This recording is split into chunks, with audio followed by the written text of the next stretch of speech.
जय श्री राम।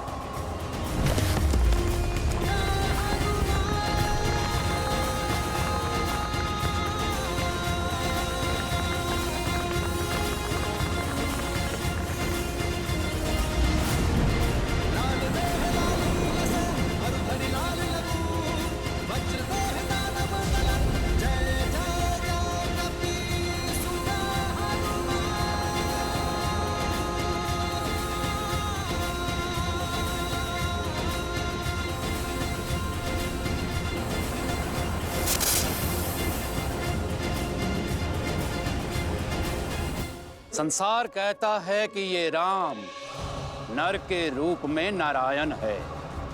जब मनुष्यों की बलि से मां पाताल भैरवी इतनी प्रसन्न हो सकती है, तो इन दोनों की बलि से मां की प्रसन्नता 100 गुना हो जाएगी।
वत्स हनुमान,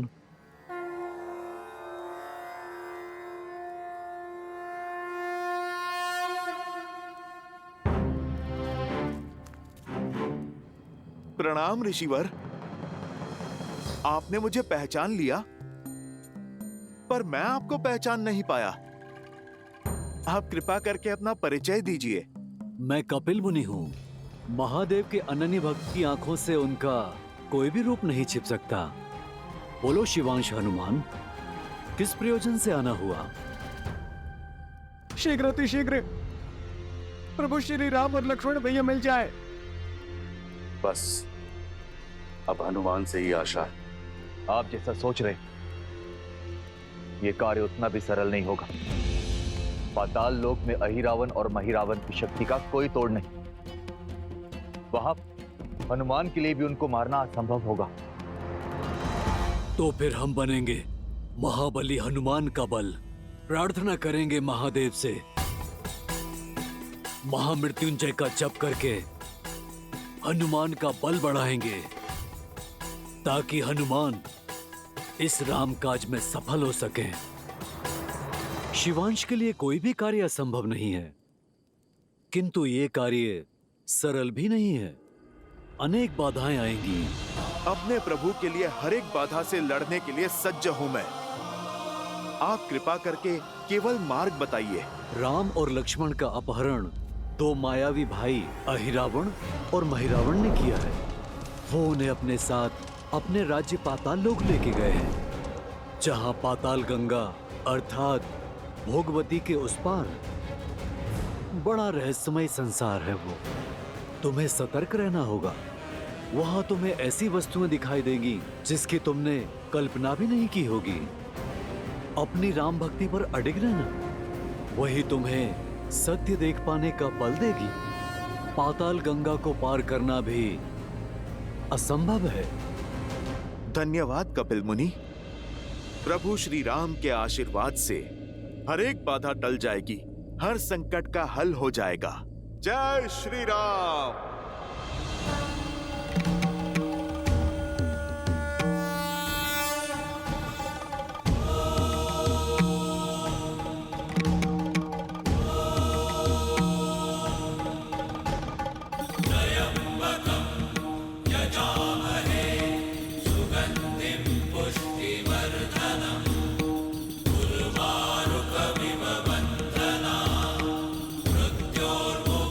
मृत्योर्मुक्षीयमामृता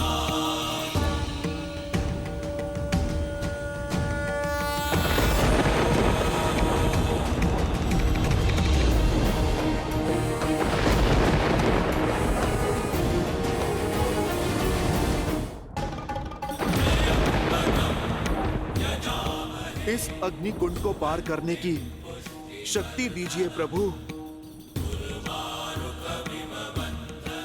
जय श्री राम।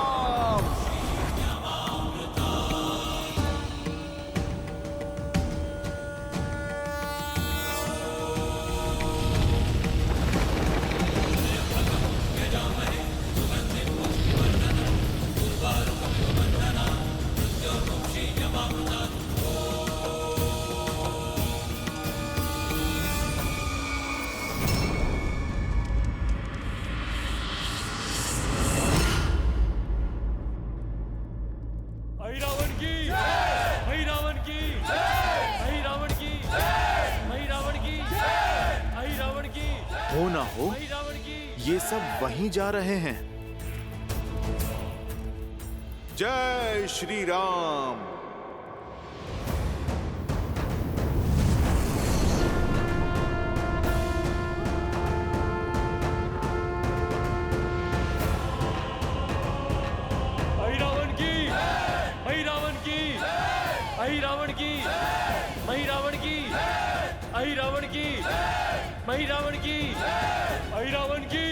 बलि तो होती ही रहती है, मेरी अवस्था तो देखो। ऐसे में वहाँ दुर्गम पथ पर क्यों लेकर जा रहे हो मुझे? अरे आज की बलि विशिष्ट है, समझो संसार की सबसे दुर्लभ बलि है। इस बलि से देवी प्रसन्न होकर आशीर्वादों का अंबार लगा देगी। एक तो पाताल भैरवी का आशीर्वाद और उसके पश्चात मिलने वाला स्वादिष्ट नर मांस। ऐसा भोज तुमने कभी नहीं किया होगा। चलो। आई रावण की, आई रावण की, आई रावण की, आई रावण की, आई रावण की, आई रावण की, आई रावण की, आई रावण की, आई रावण की, आई रावण की, आई रावण की। कब से देख रहा हूँ, तुम आगे तो बढ़ रहे हो लेकिन महाराज की जय जयकार नहीं कर रहे हो। राक्षस तो नहीं लगते, बल्कि होती है वो मेरे स्वामी की। बोलो सियावर रामचंद्र की जय। जय श्री राम।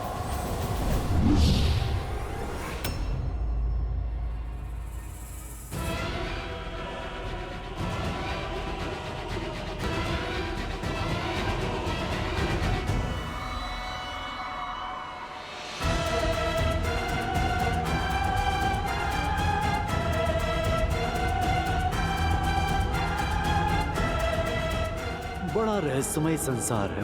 वहाँ तुम्हें ऐसी वस्तुएं दिखाई देगी जिसकी तुमने कल्पना भी नहीं की होगी। ये कैसी माया है? ऐसा लग रहा है जैसे दर्पण में स्वयं को ही देख रहा हूँ। कौन हो तुम? घुस बैठिए। और यहाँ बिना अनुमति पाताल लोक में क्या कर रहे हो? तीनों लोग जिनके हैं उन प्रभु श्री राम का दास हनुमान हूं मैं। और रही बात मेरे यहाँ पे होने की, तो मेरी मंशा किसी को क्षति पहुंचाने की नहीं है।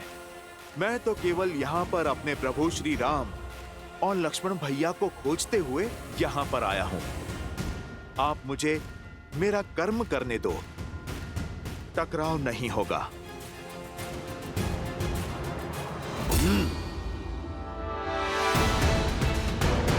मैं इस लोक का रक्षक हूं। यदि तुम्हें यहां से आगे जाना है तो मुझे युद्ध में परास्त करना होगा।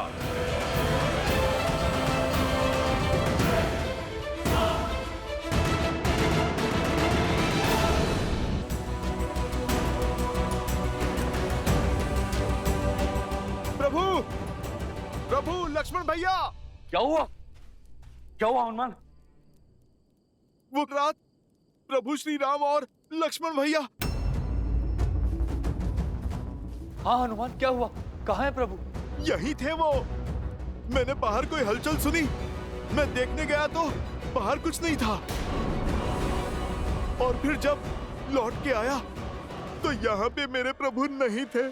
इतना तो विश्वास कि हनुमान की पूंछ का कवच भेद कर कोई नहीं जा सकता है। तो फिर मेरे मित्र, मेरे प्रभु कहाँ गए? खोजो उन्हें। जिसका भय था वही हुआ। नहीं, ये अनिष्ट नहीं हो सकता। मैं प्रभु आपको खो नहीं सकता, मैं आपको खो नहीं सकता प्रभु। मित्र, प्रभु प्रभु। पुकारो और तीव्र पुकारो, चीखो चिल्लाओ, चाहे जितनी भी गुहार लगाओ। मुझे तुम्हारे बड़बोले होने से कोई समस्या नहीं। समस्या तो यह है कि तुम्हारा कर्म मेरे कर्म के मार्ग में आ रहा है। मैं इस लोक का राक्षस हूँ, महाराज अहिरावण और महिरावण का विश्वास पात्र हूँ, और मुझे आदेश है कि मैं किसी को भी भीतर ना जाने दूं। फिर तो सच में समस्या है और मुझे भीतर जाना ही है। यदि तुम्हें मंशा पूर्ण करनी है तो मुझे युद्ध में परास्त करना होगा। अवश्य करता हूं, किंतु मैं किसी माता पिता से उनकी संतान नहीं छीन सकता। रामकाज के पथ में रोड़ा मत बनो बालक, हटो मेरे मार्ग से।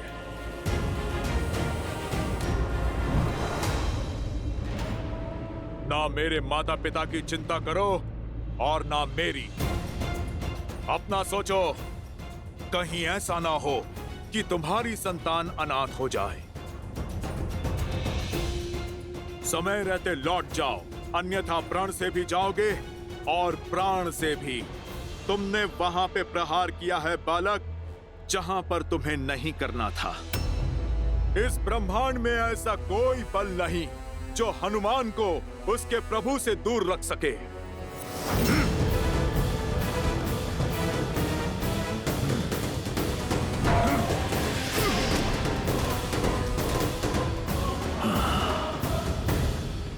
दिखने में एक समान और स्वभाव में बिल्कुल भिन्न। कौन है ये जिसने आपके अंश अवतार महाबली हनुमान को पीछे ढकेल दिया? ऐसा बल और ऐसा साहस तो केवल मेरे अंशावतार के अंश में ही हो सकता है देवी। हनुमान का अंश? हाँ देवी, ये हनुमान की कथा का एक अत्यंत रोचक अध्याय है, जहां दो शत्रु नहीं, पिता और पुत्र एक दूसरे के समक्ष आ खड़े हुए। पिता हनुमान और पुत्र मकरध्वज। क्या हनुमान का पुत्र? हाँ देवी, आपने सुना नहीं हनुमान ने अभी क्या कहा?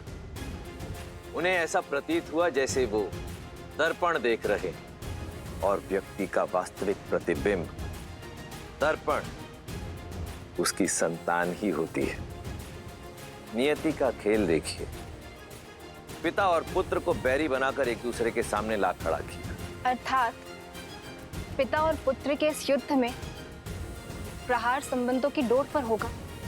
दोनों ही अपना अपना कर्तव्य निभा रहे हैं देवी। जैसे हनुमान को राम सेवा करने से संसार की कोई शक्ति रोक नहीं सकती, वैसे ही मकरध्वज को राजकाज करने से संसार की कोई शक्ति विमुख नहीं कर सकती।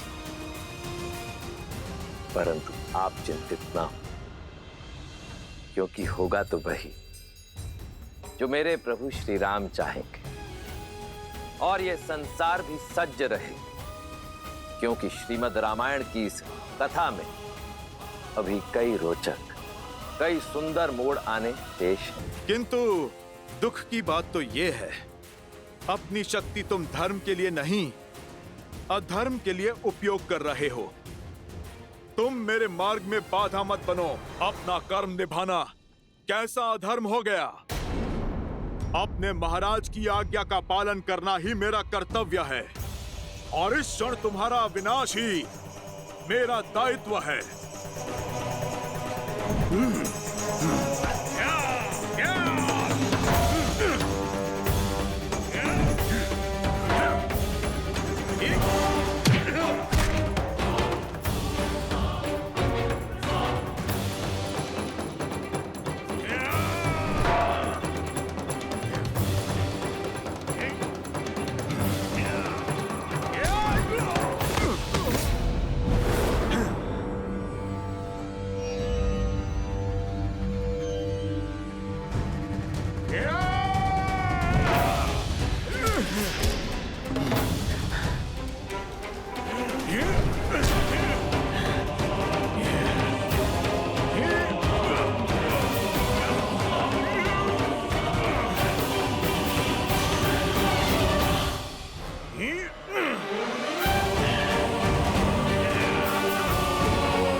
आज तक मैं जितने योद्धा से लड़ा, तुम सबसे श्रेष्ठ और उत्तम हो बालक।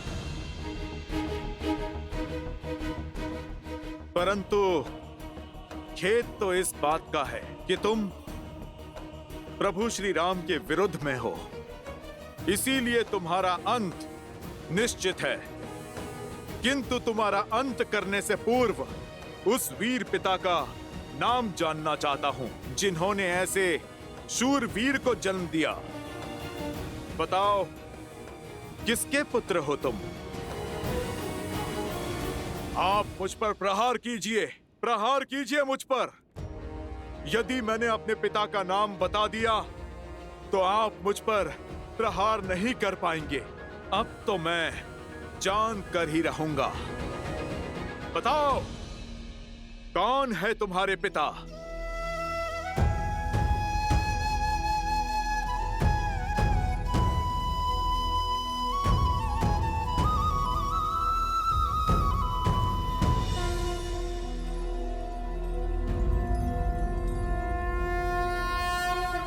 आप मेरे पिता हैं।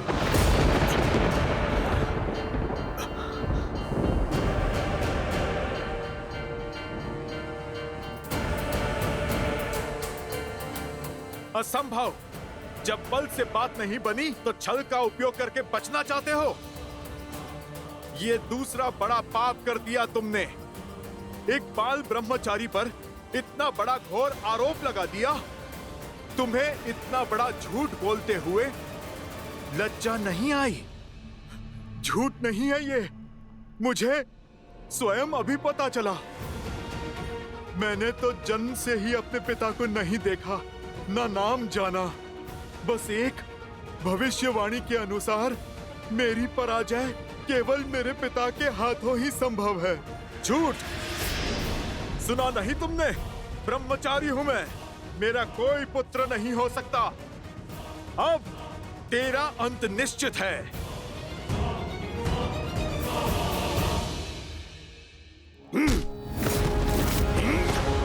अब सत्य बताओ मुझे, कौन हो तुम? कौन है तुम्हारे पिता? और क्या कारण है इस झूठ का? सत्य यही है कि आप ही मेरे पिता हैं और मैं आपका पुत्र मकरध्वज।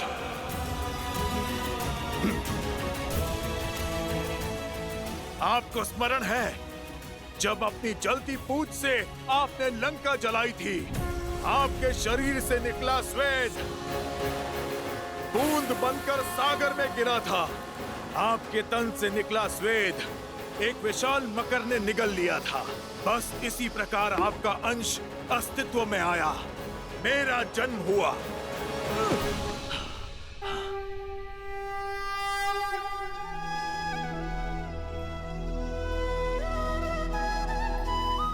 ये बल, ये बुद्धि और पिता को पहचान कर फिर ना प्रहार करने का विनय,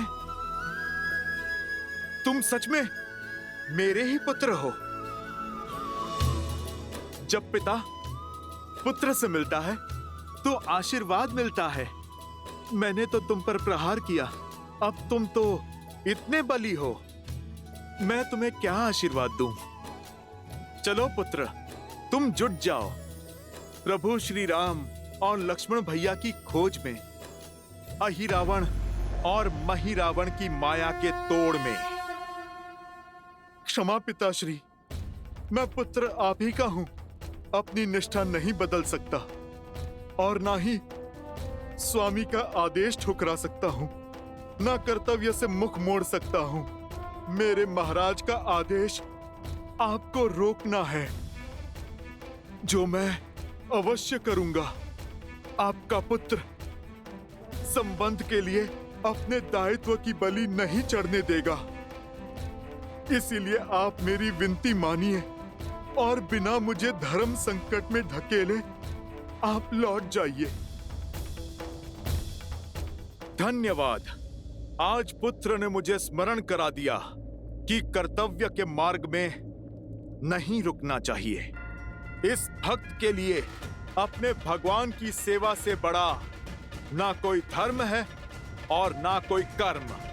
और यदि राम काज के लिए मुझे तुमसे होकर भी जाना पड़ा तो मैं पीछे नहीं हटूंगा। पीछे तो मैं भी नहीं हटूंगा पिताश्री। जो मैं करने जा रहा हूं उसके लिए मैं आपसे क्षमा चाहता हूं। और मैं भी पुत्र।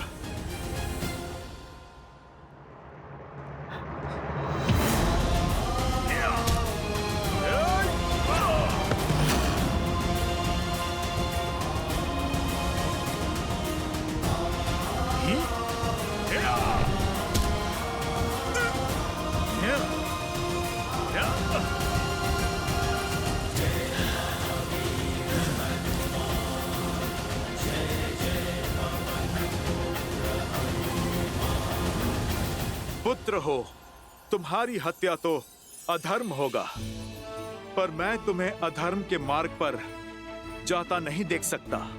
इसलिए मैंने तुम्हें बांध दिया। तुम अपना ध्यान रखना पुत्र। मेरी अपार भक्ति ने तुम्हारी असीम शक्ति को बांध दिया। राम नाम के बल से माया रूपी हर एक छल को काट दिया। अब इस बंधन को तुम चाह कर भी तोड़ नहीं पाओगे।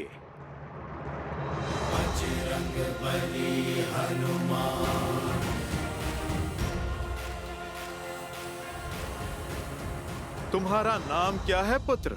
मकरध्वज। मैं तुम्हें विजय का आशीर्वाद नहीं, मार्ग देता हूं। कर्म का पद सदा धर्म संगत होना चाहिए, क्योंकि अधर्म के लिए उठाया गया पग दंड का भागी होता है। ईश्वर तुम्हें सद्बुद्धि दे। जय हनुमान ज्ञान गुण सागर, जय कपीस तिहु लोक उजागर, रामदूत जय श्री राम। पुत्र पवन सुत नामा।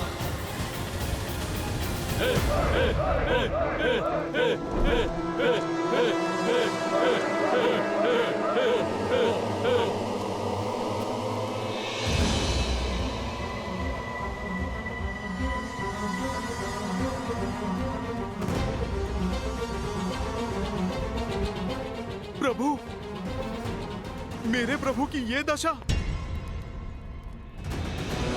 हे पाताल भैरवी माता, बहुत समय बाद आपको नर बलि चढ़ाने का अवसर मिला है और आज आपको प्रसन्न करने के लिए दो बहुत विशेष बल और बुद्धि वाले नरों को चुना है हमने। ये बलिदान स्वीकार कर हमें आशीर्वाद दीजिए माता।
बलि स्वीकार कीजिए।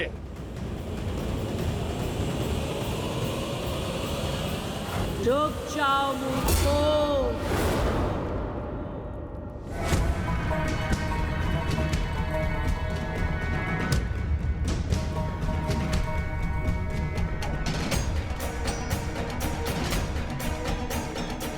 मुझे प्रसन्न करने के स्थान पर रुष्ट करना चाहते हो?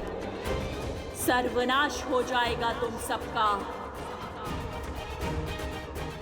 मैं ये बलि स्वीकार नहीं करूंगी। क्या हुआ माता? हमसे कोई भूल हो गई? माँ के मन को समझ न पाना, इससे बड़ी कोई भूल और क्या होगी। हटाओ मेरे सामने से इन्हें और पीछे हट जाओ।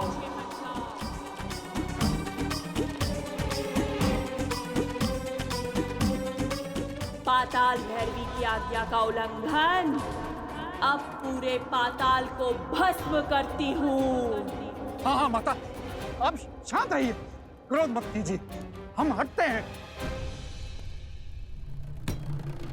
क्षमा कीजिए माँ, क्षमा कीजिए।